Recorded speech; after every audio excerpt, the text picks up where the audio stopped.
Estamos em mais um programa Dinâmico Direito. Dessa feita, estamos aqui no gabinete do Dr. Edino Jales, juiz titular da primeira vara civil. Iremos tratar sobre ações possessórias. Não saia daí, voltamos já.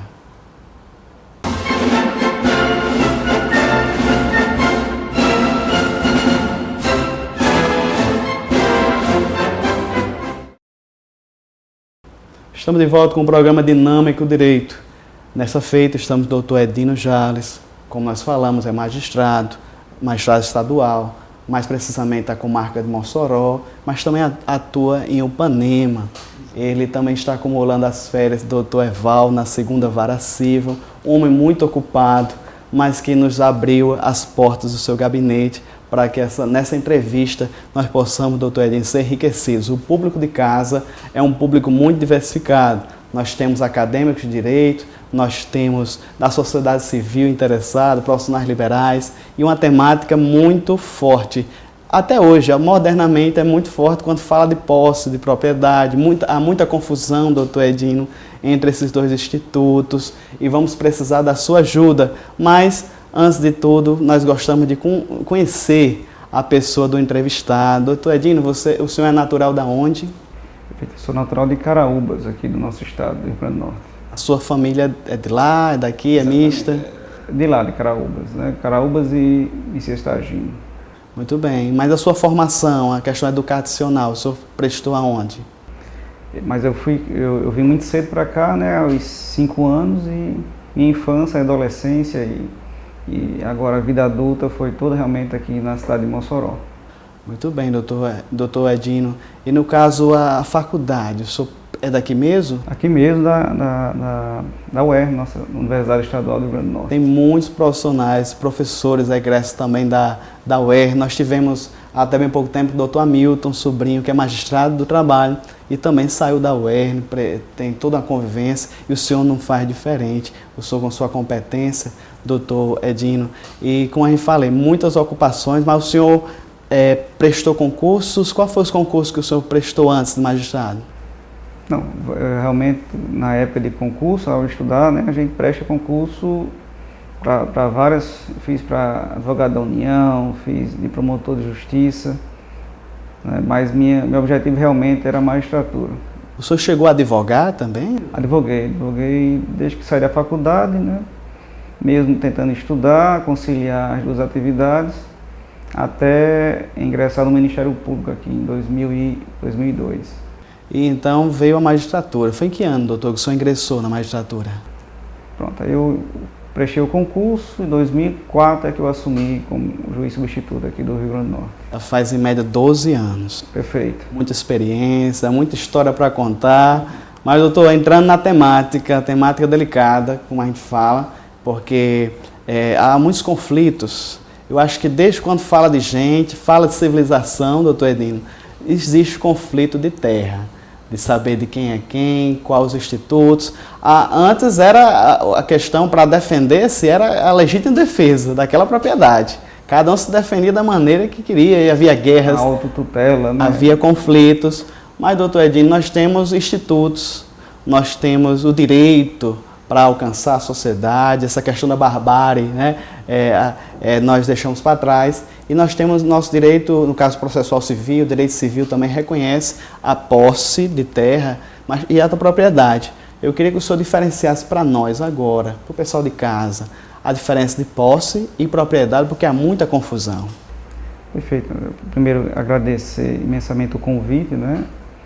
A gente vai tentar aqui colaborar da melhor forma possível, mesmo não sendo muito afeto a programas televisivos. Mas a posse-propriedade, como você bem disse, é um tema muito instigante e que nosso direito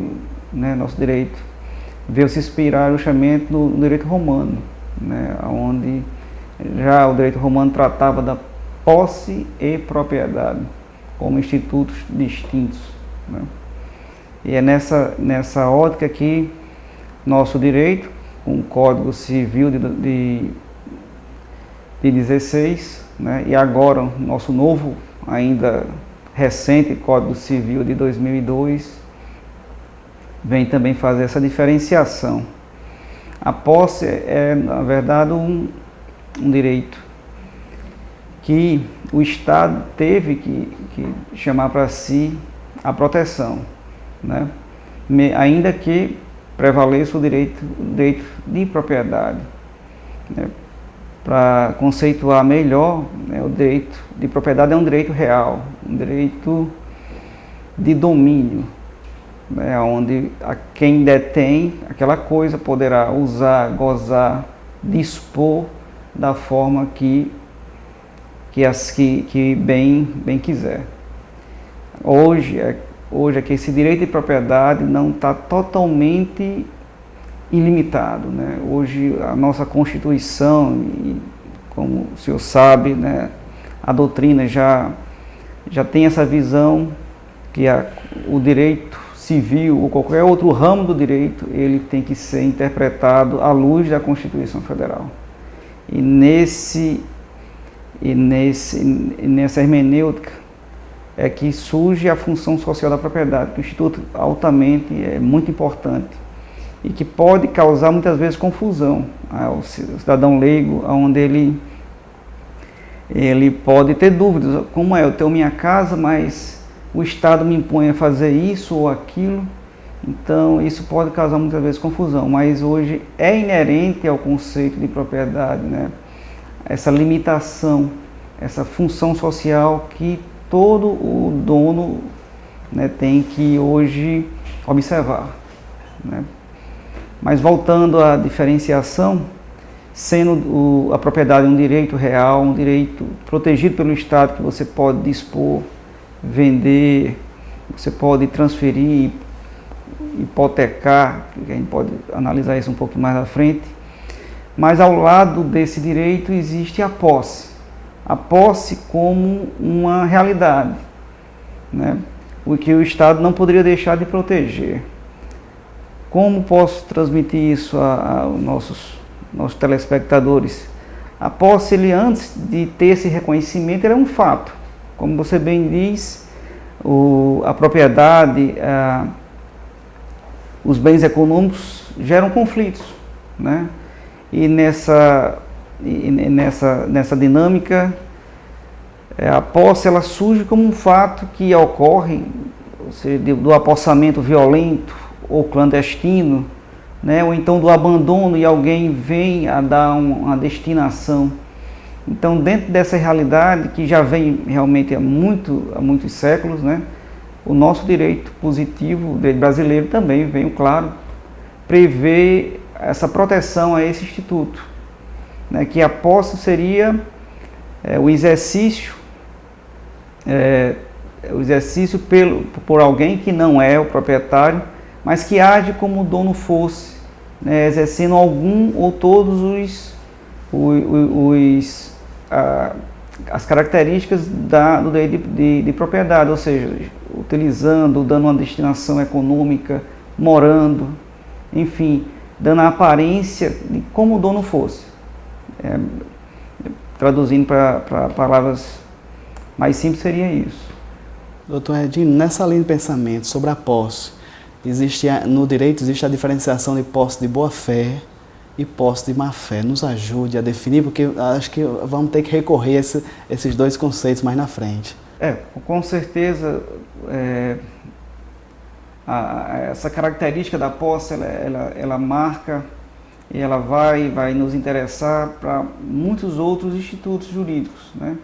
Tanto pelo exercício dos interditos, ou seja, das ações possessórias, ou mesmo quando se falarmos em indenização, no caso de disputa entre possuidor e proprietário, ou contra possuidores, né? Ela vai ser muito importante, porque quando se age de boa-fé, o direito dá uma proteção muito maior. Na verdade, assim, uma forma sintética seria isso.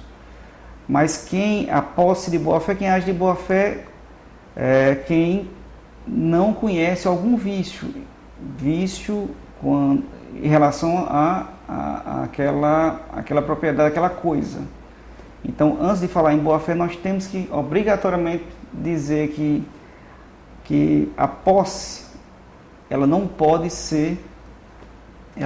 vai gerar algum efeito protetivo do Estado quando ela for viciada, ou seja, ela for violenta, ela for clandestina, ou ela for ou precária.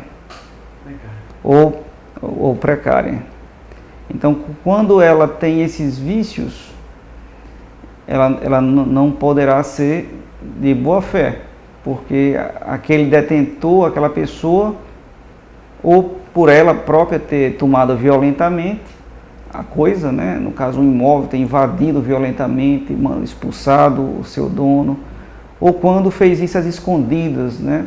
Clandestinamente, se aposta de alguém que está morando fora e vem e se aposta do imóvel urbano ou rural, ou quando tem uma posse precária, ou seja, tem uma outra relação jurídica com o proprietário, como no caso do empregado, que age como um mero detentor, né? Ou seja, ele está ali na posse, mas em nome de outrem, ou seja, de outra pessoa, do dono. Né? Isso ocorre muito com a relação empregatícia, né? É bastante comum.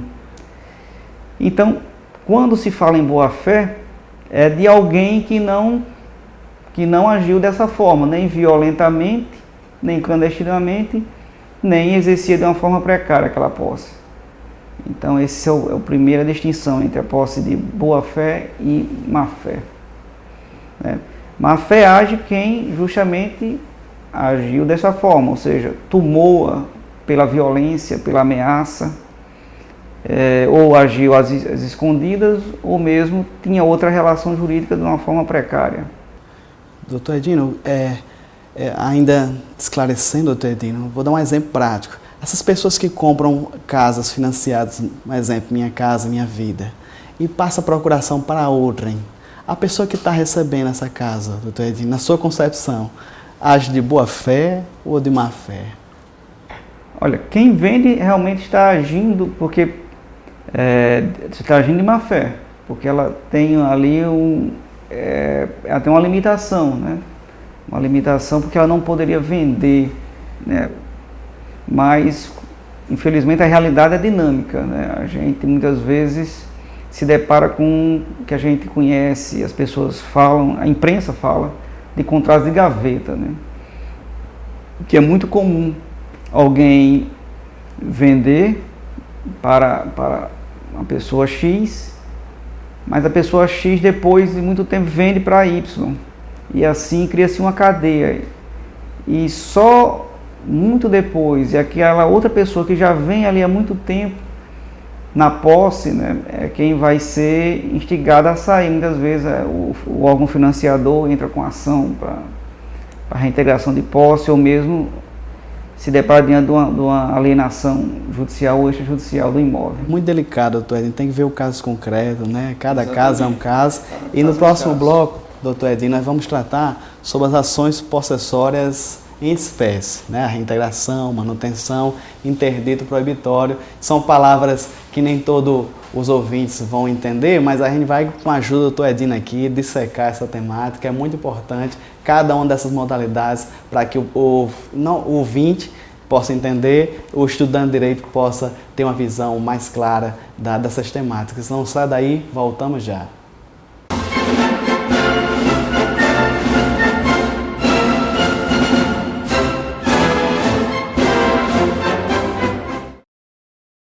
Estamos de volta com o programa Dinâmico Direito. Estamos aqui no gabinete do Dr. Edino Jales, magistrado, titular da primeira vara civil. Estamos tratando sobre uma temática delicada, a temática da posse. Nós falamos sobre que ela é protegida, apesar da sua precariedade, né, doutor Edino? Mas essa aparência de propriedade que a pessoa exerce de boa fé, ela deve ser protegida. Doutor Edino, nós temos alguns institutos que eu queria que o senhor nos ajudasse. Eu sei que os termos são técnicos, eu sei que o senhor é um magistrado, vai usar termos técnicos, mas nos ajude aqui para todos os caros telespectadores possam entender as modalidades dessas proteções, doutor Edino. Manutenção, reintegração e os interditos proibitórios. Perfeito. Aquela pessoa que realmente ela é possuidora, né, ou seja, ela ganha esse status, o direito começa a reconhecer, ela tem uma posse mansa e pacífica e contínua, né? Ela passa a ter direito, inclusive reconhecido contra até o próprio proprietário, o dono registrado que está lá, o nome registrado no cartório, dependendo do tempo dessa posse, se for uma posse velha, mas como eu disse, de boa fé, mansa, pacífica, sem nenhuma contestação, então o direito começa a proteger e lhes garante o que a gente chama de ação possessória, que nada mais é o direito de ação específico para a proteção da posse e propriedade. Muito bem, doutor. Existe o esbulho, né, doutor? Quando a pessoa estava com a posse e perde a posse. Perfeito. Essas definições são muito importantes, mas que muitas vezes dentro do mundo jurídico mesmo e fora dele há uma certa confusão, né? Os atos contra a posse, ou seja, aqueles atos que atentam contra a posse, elas se dão através do esbulho, que nada mais é do que a perda. Você deixou de ter o domínio, ou seja, a influência sobre a coisa, né? E já a turbação seria somente atos que lesem, mas não o retirem totalmente da posse. Como derrubar uma cerca? Exatamente, é um exemplo clássico, né? Se derruba a cerca, mas não se invade, né? A pessoa vai e coloca a cerca no lugar, a pessoa vem e danifica, mas não chega a invadir, a construir, a se apossar de nenhuma área. Então isso aí é a clássica turbação. E por fim tem a ameaça, né? A ameaça pura e simples, que pode ser por gestos, por ações ou palavras, mas que não chegam a nenhuma ação concreta, de derrubar uma cerca, de invadir, construir tapumes, né? Fazer realmente um ato de esbulho, propriamente dito. E aí o direito processual, né, ele vem tratar justamente de 3 ações específicas de reintegração para os atos que a pessoa realmente chegou a perder total ou parcialmente a posse efetiva sobre a coisa, né? Isso vamos sempre falar um pouco mais sobre a posse sobre imóvel, porque é mais fácil dos nossos telespectadores, acho que, entenderem. Tem ação de manutenção de posse para aquele caso de turbação, né? Onde quebrou a cerca, né? Eu vou entrar então com a manutenção de posse. E quando só houver ameaça, ou seja, ameaça de alguém que diz que vai invadir, que vai tomar, o que a gente chama de interdito proibitório. Em todos esses casos, doutor Edinho, eu quero saber do senhor se é necessário o possuidor ir para uma delegacia prestar queixa, se é um requisito dessas ações possessórias. Não propriamente. É uma medida preventiva de prevenir direitos, até porque ainda é crime certas condutas, ou seja, quando você danifica uma cerca de uma pessoa, você está cometendo um crime de dano, né? Em tese. Ou então o esbulho processório em si, ele pode configurar também um crime. Então é interessante que a vítima, ou seja, o possuidor ou o proprietário, ele busque a autoridade policial para noticiar aquele fato que pode configurar um crime, né? Mas isso não é condição nenhuma para acionar o judiciário, ou seja, se buscar esse direito através da ação possessória, né? Seja qual dessas 3 espécies forem. E é muito bom as pessoas saberem que, por você entrar com uma e a situação de fato mostrar-se outra, isso não vai impedir que o Estado lhe proteja, o Estado juiz dê a proteção adequada à posse. Porque se ingressa-se com ação de manutenção, mas ao fim se percebe que ali era realmente um esbulho, o juiz vai conceder a reintegração de posse ao invés da manutenção, sem nenhum problema.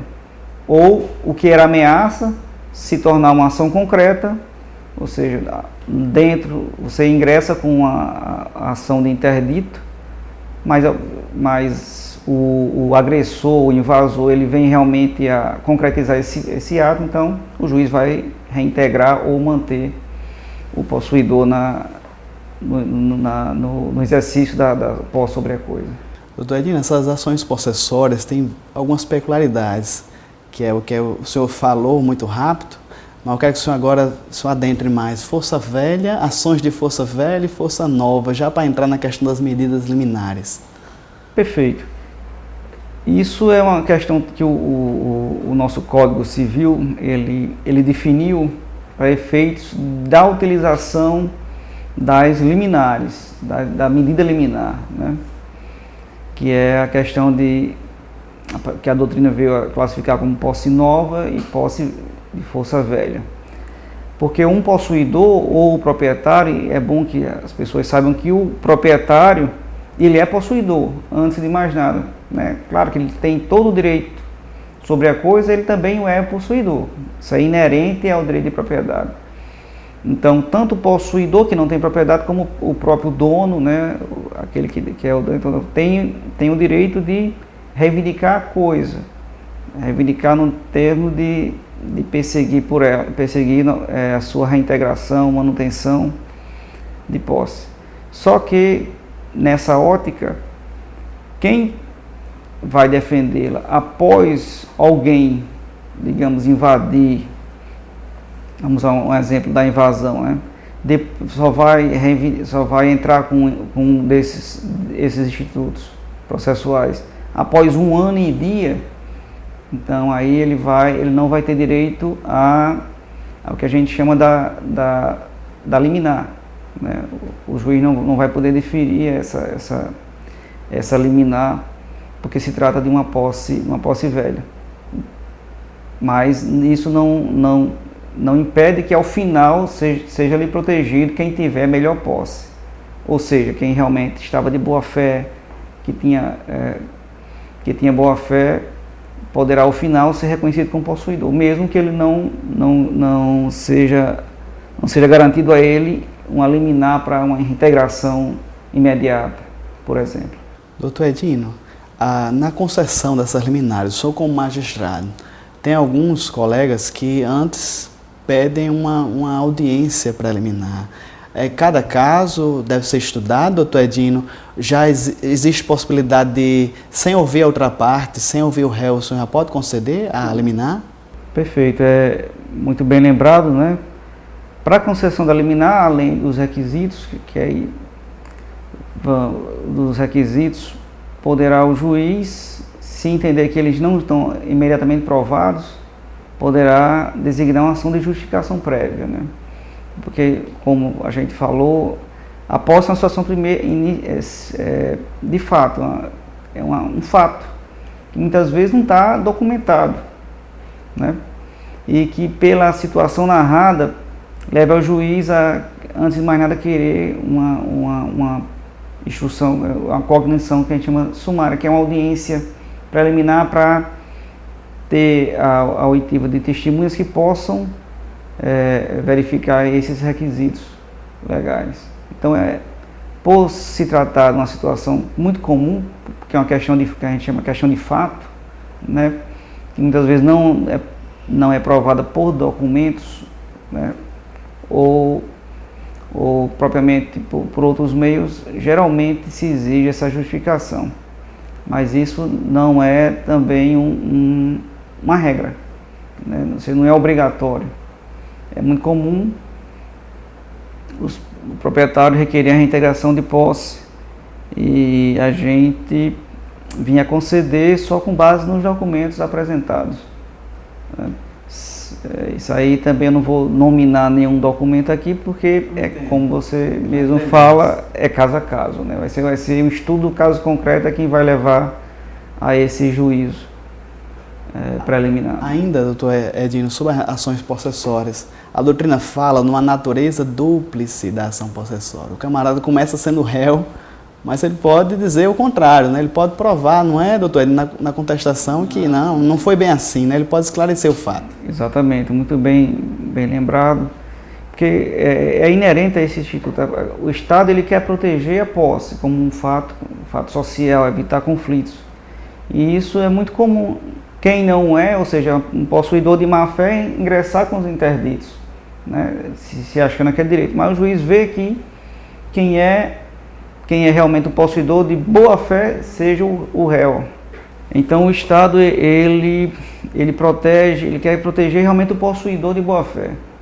Então, se ele é quem foi o demandado, o juiz verifica que ele é que realmente está naquela posse de boa-fé, né, que não era violenta nem clandestina, ao invés de o juiz simplesmente julgar improcedente a ação do autor, que não provou ser possuidor ou que estava de má-fé, então o Estado diz, não, então o juiz tem que garantir ao possuidor logo de imediato a proteção jurisdicional. E eu acredito, doutor Edino, que em alguns casos gera até indenização, não é verdade, doutor Edino? Já na própria sentença, além de declarar a posse, o magistrado também pode condenar, no caso, o perdedor em perdas e danos morais? Hoje pode ser acumulado, realmente, o pedido de indenização já podia no regime do Código de Processo Civil recentemente revogado, né, mas tem que ser realmente expressamente pedido, seja na petição inicial, seja na própria contestação, porque como a gente está discutindo, pela natureza dupla, na própria contestação o réu, que se diz possuidor, pede também uma indenização. Isso aí seria possível. Doutor Edino nos esclareceu aqui as espécies de ações possessórias, e no próximo bloco, doutor Edino, vamos falar um pouco sobre alguns avanços, como o senhor bem falou, do novo Código de Processo Civil no tocante à posse, no tocante às ações possessórias. Não saia daí, voltamos já.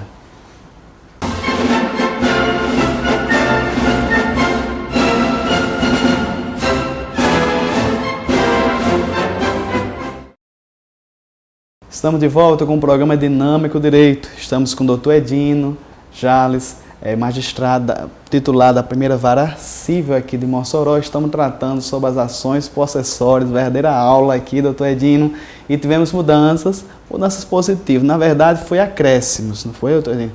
Em alguns momentos, o legislador reconheceu a praxe da Justiça, mas eu quero que o senhor nos ajude com o novo CPC, agora, a partir de março de 2016, doutor Edino, qual foram os avanços no tocante à posse e às ações possessórias?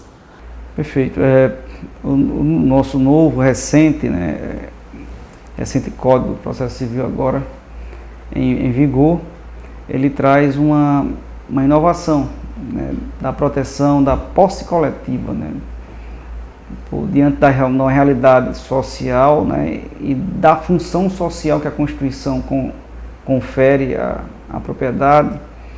Então, veio o Código também a regular essas questões tão polêmicas que muitas vezes eram noticiadas e ainda são, né, da posse coletiva. Então, o possuidor, o proprietário, né, que se acha lesado por uma invasão de um grupo de pessoas, um grande número de pessoas, ele poderá ajuizar a ação, como já podia, né, mas hoje há uma previsão expressa, inclusive para a segurança daqueles que lá estão, devendo ser todos citados pessoalmente, né, aqueles que o oficial de justiça, né, que é o agente público, ou seja, que a mando do juiz, vai no local e tem que citar um a um. E quem não for identificado ou não estiver lá no local, será citado através de edital. Isso veio a suprir uma deficiência, pois muitas vezes ingressava-se somente contra uma pessoa, né, era muito comum na praxe jurídica, fulano e outros, né? E muitas vezes só essa pessoa era citada, depois se chegava ao final do processo, uma sentença e um mandato de reintegração de posse, e quando o oficial ia lá, tinha um monte de gente residindo, morando, alguns não se sabe se anteriormente, né, ou se depois da ação. Então isso é uma coisa muito comum que agora o Código veio tentar minimizar essa insegurança jurídica, né, para essas pessoas. Nesse caso, doutor Edino, ainda sobre o novo Código de Processo Civil, eu percebi que os órgãos agrários, órgãos responsáveis, são agora obrigatoriamente responsáveis, doutor, de serem citados também, a nível municipal, estadual e federal.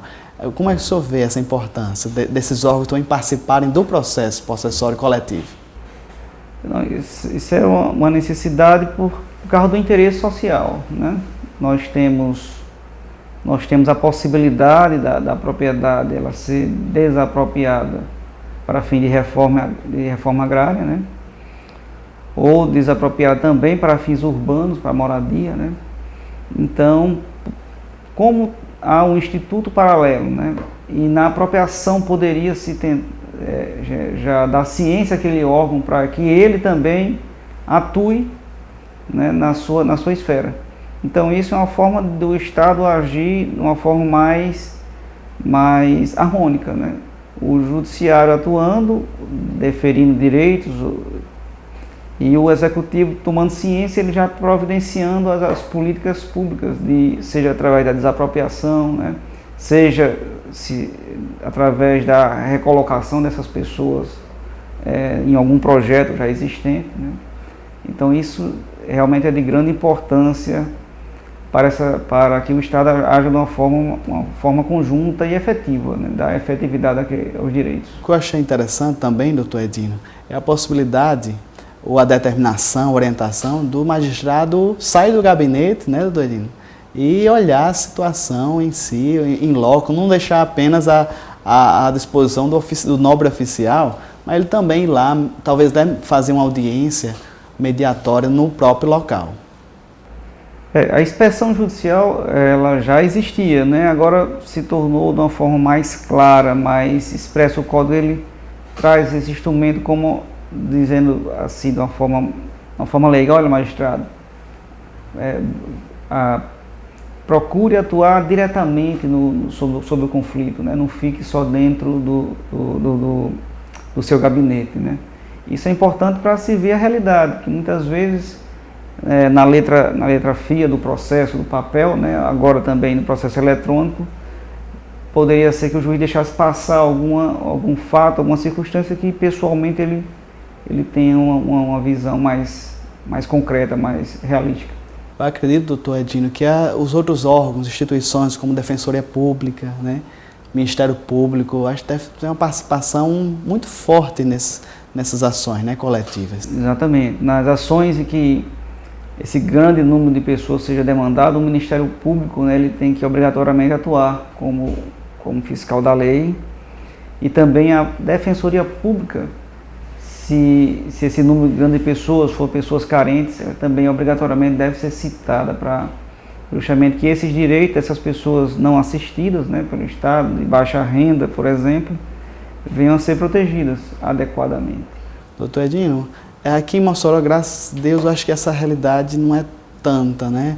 Assim, a questão lá no centro-oeste, no norte, né? Tem muito essa questão agrária. Mas aqui em Mossoró, a realidade, eu desconheço. Existem ações coletivas já, doutor Edino, já chegou no seu gabinete? Só não precisa dizer as partes, nem dizer os proprietários, mas já chegou no seu gabinete casos semelhantes? Já, não é uma ação muito comum, mas realmente a gente já se deparou com situações em que eram demandadas pessoas, inclusive, eu não vou realmente nominar, mas é comum as pessoas, o proprietário, o possuidor, né, como já disse, denomina um ou outro líder que ele conhece, sabe quem é, e os demais sem terra. É comum esse tipo de ação. Não é uma coisa constante, mas já realmente acontece, porque, como eu falei, esse conflito sobre terras é realmente uma coisa ainda presente e realmente é uma realidade, seja no setor urbano, seja no setor rural. Doutor Edino, eu não quero que o senhor adiante o mérito, mas eu vou dar um caso concreto aqui e o senhor vai me dar umas orientações nesse caso. Fique muito livre em responder. Doutor Edino, morre-se o proprietário e os herdeiros passam anos, talvez até uma década sem exercer o direito. E ali juntam-se famílias, até mesmo antigos trabalhadores daquela pessoa se agregam ali. Doutor Edino, na prática, doutor Edino, os herdeiros aparecendo, depois, vamos dizer aí, 10 anos, né, ou até mais, na prática, doutor Edino, e eles tentando exercer né, porque a propriedade também é inerente à posse, você pode exercer esses interditos aí, excelência? Até que ponto ele pode reaver a propriedade? Nós estamos diante de outros institutos que daria vários programas para a gente aqui debater, né, que é a questão do uso capião, né? Poderia verificar se esse grupo, se ele, diante de uma posse de boa-fé, né, que como você bem falou, se o proprietário ele não agiu a tempo e deixou que durante um certo lapso de tempo, né, aquele grupo exerça, manse, participe de forma continuada e lá realmente produza, more, né, poderá esses herdeiros, que seriam o proprietário, não ter reconhecido mais seu direito de posse. Ou até mesmo, eventualmente, se o grupo entrar com a contestação, poderá hoje ser reconhecido a uso capião, como matéria de defesa. Isso realmente é uma forma de dar efetividade ao processo da tutela judicial, né? Muito interessante, muito rico, excelência, essa informação, né? No caso, eles contestando, eles podem afirmar, não é? Plantei, criei meus filhos, aqui nessa terra, estou aqui há mais tempo, talvez até do que o senhor, né? A sua vivência, e não posso sair daqui. Então, excelência, é muito pertinente, excelência, essa temática aqui. E nós estamos no programa Dinâmico Direito, com o doutor Edino Jales, no seu gabinete. Não sabe daí, ainda sobre ações possessórias. Voltamos já.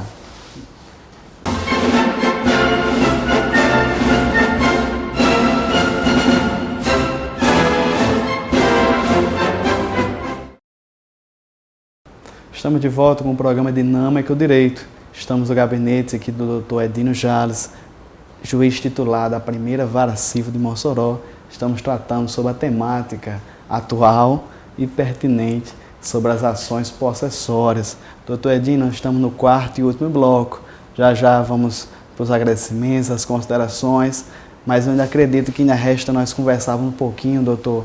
O senhor já introduziu um pouco a questão do uso capião coletivo, mas eu quero que o senhor discorra, diferencie da questão da desapropriação judicial. Nos ajude, doutor Edino.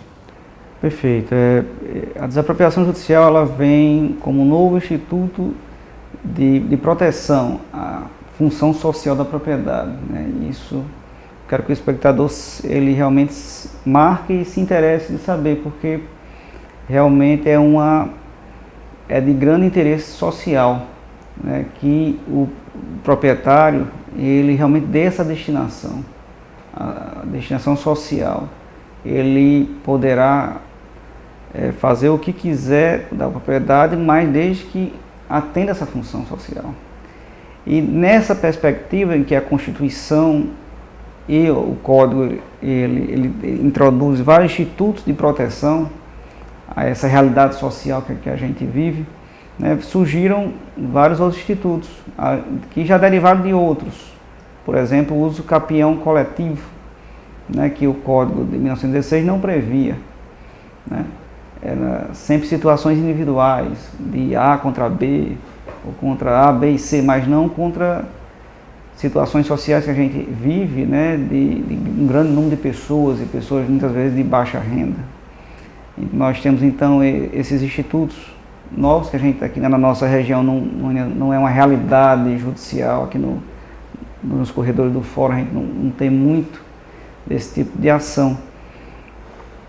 E que muito menos da desapropriação judicial, que ela pode ocorrer não como uma ação, mas como uma situação em que o juiz, diante, claro, sempre as partes têm que instigar o juiz ele precisa ser instigado a desapropriar uma área, né, que está sendo discutida, a sua propriedade ou posse.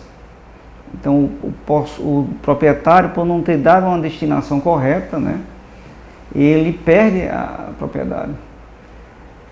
O próprio juiz desapropria. claro que tem que ter uma justa indenização para isso. E como requisitos,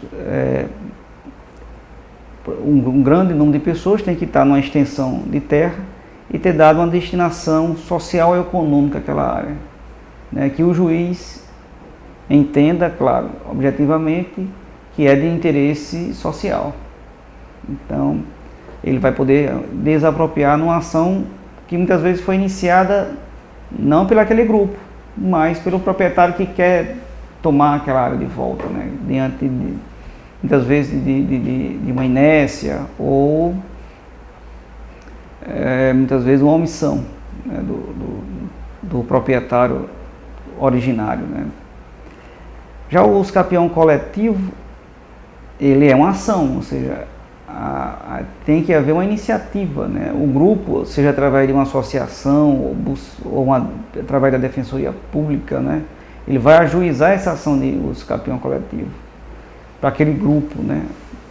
Mas aí vai ter vários outros requisitos, porque ele vai ter que, por exemplo, aquele grupo tem que usar como moradia. O prazo é o mesmo, é de 5 anos, né? Mas ele vai ter que usar como moradia, vai ter que realmente eles ter o ânus o ânus domini, ou seja, a intenção de serem donos ou agirem como tal.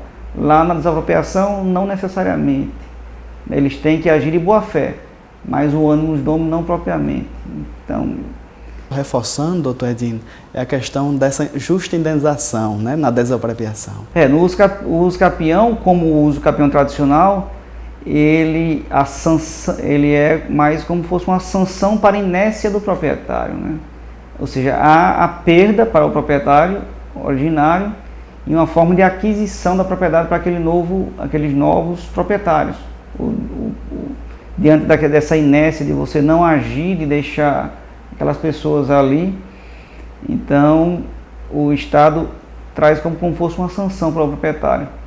Aqui, na desapropriação judicial, também é uma sanção, mas não propriamente pela inércia, mas por uma inércia que está focada na função social, porque aquele grupo, ele realmente deu uma destinação social e por isso o Estado disse que não, você pela lei você não perde, você ainda não perdeu o direito de propriedade, né? Pela prescrição aquisitiva, como a gente conhece. Mas por você não ter dado essa destinação, você vai perder a propriedade.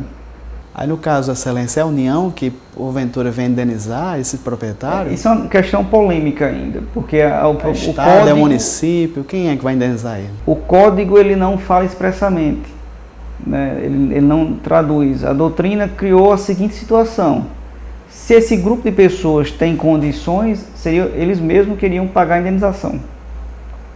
Mas a realidade é totalmente diferente. A realidade é que são pessoas que, quando acontecem esses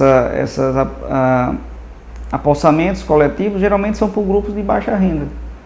Então aí a doutrina diz, não, né, criou-se esse se não pode, então o Estado é quem iria. Se for em zona urbana, né, teria que ser o município, porque ele é quem é competente pela política pública da desapropriação por interesse social urbano. Seria o município, né?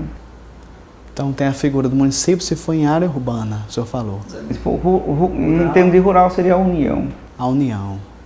Pronto, só recapitulando, doutor Edino. O usucapião, o proprietário perde a propriedade. Sem nenhuma indenização. Enquanto que na desapropriação ele continua sendo proprietário. Ele vai perder a propriedade do mesmo jeito. Do mesmo jeito. Vai perder. Agora, mediante justa indenização. Entendo. A diferença mesmo é o que a gente se concentra na indenização. A indenização seria assim, o mais peculiar, né? Assim, marcante no Instituto, a diferença seria a indenização, o outro não. Fora alguns outros requisitos que eu mencionei. Doutor Edino, essas são situações que, como o senhor mesmo falou, que são louváveis de ser divulgada, de ser esclarecida para a população. A gente vê muitos casos, Excelência, de que o proprietário chega na base muitas vezes até com segurança privada, ele venha reaver a posse da sua terra, e aquelas pessoas muitas vezes ficam sem nenhuma segurança jurídica, muitas vezes perdendo o único meio de vida. Mas para o público de casa e para aqueles proprietários também que estão inertes aí, que não dão um destino correto para a sua terra, nós temos institutos tanto para proteger os poceiros, como para também, Excelência, fazer com que os proprietários ajam nas suas terras para gerar riqueza, não ser apenas um troféu, um quinhão de herança. Exatamente. A propriedade é um direito, inclusive um direito fundamental, mas desde que é exercido dentro desses parâmetros. E um desses é a função social que todo mundo deve dar à sua propriedade. Porque gerando-se riquezas que o país progrida, se desenvolve, a sociedade se desenvolve. Nós somos um país de extensões continentais e a gente percebe que essa questão da propriedade deve ser revista por garantias também, com esses institutos que têm que ser colocados, doutor Edino, em prática, na diária. O magistrado ele não pode agir. Ele tem que ser provocado, não é, Excelência? E tem uns institutos aí que o senhor muito bem nos ajudou, as ações possessórias, a questão da reintegração, manutenção, interditos proibitórios. Percebemos que tem esses institutos para proteger você, cidadão, você, telespectador, na sua posse. E desde já eu quero agradecer ao doutor Edino Jales por ter aberto o seu escritório, conseguido um tempo aqui para a gente, para falar de tão importante assunto, doutor Edino. Muito obrigado. Não, eu agradeço imensamente o convite, como eu já disse no início, né? Tentei aqui expressar de uma forma mais clara, infelizmente, como eu até mencionei antes do início do programa, é difícil, né, traduzir de uma forma leiga termos tão técnicos, questões do juridiquês, né? Mas a gente tentou aqui ao máximo contribuir com o programa. Eu agradeço imensamente. Doutor Edino, meu agradecimento a toda a equipe, na pessoa aqui de Isaías, Rogério, que muito bem nos trouxeram aqui. E só temos que agradecer. Nós podemos voltar, Excelência, qualquer dia desse? Mais adiante. Nós temos muitos institutos aqui, a gente percebe que tem alguns magistrados, Excelência, que são mais tímidos, né? Gostam de atuar nos seus gabinetes ou mesmo nas audiências, mas o senhor foi muito enfático, o senhor foi muito forte aqui, nos trouxe, e sempre muito obrigado à sua pessoa, à sua família. Eu, inclusive, fui aluno da sua esposa, não sei se ela, pelo nome Nazeu Campeiro, se ela vai lembrar, um nome difícil, mas eu quero agradecer a todos os telespectadores da TV AD Mossoró, canal 38, no programa Dinâmica do Direito. Excelência, nós estamos invadindo os gabinetes, chegando. Na última vez foi o doutor Renato, falando sobre o juizado da violência contra a mulher. E agora, na sua pessoa, aqui na primeira vara, um homem muito ocupado. Além da primeira vara civil, está substituindo, como a gente falou, o doutor Eval na segunda, e assume também o Panema. A questão eleitoral, o senhor está pegando também? Acho que todos os municípios, né? Por enquanto, até ser designado juiz para lá, para o Panema, também lá vou acumular a função eleitoral. Está acumulando, esse ano não está fácil para o doutor Edino, mas ele aqui foi muito feliz, nos ajudou muito, e o nosso muito obrigado, em nome de Rogério, como eu falei, pastor Wendel, todos que fazem a TV AD Mossoró. Então, fica o nosso muito obrigado, telespectador. Situações aqui muito enriquecedoras. Você que tem a sua terra, você que tem o seu quinhão, pode ser urbano, pode ser rural, né? Você não está alheio ao direito. O Estado também lhe assegura esses dispositivos tão fortes, tão enfáticos, que são as ações possessórias. Teve uma melhoria, doutor Edino, a questão do novo CPC, teve uns ajustes, a questão doutrinária, jurisprudencial, o costume da jurisprudência de ir à frente foi consignada no novo CPC. Nós vemos aí avanço, basta nós colocarmos em prática. Então esse é o programa Dinâmico Direito, aqui no gabinete do doutor Edino. Muito prazer, doutor Edino, e até mais, até breve. Até mais, confie com a programação da TV AD Mossoró. Até mais, até o próximo sábado, se Deus quiser.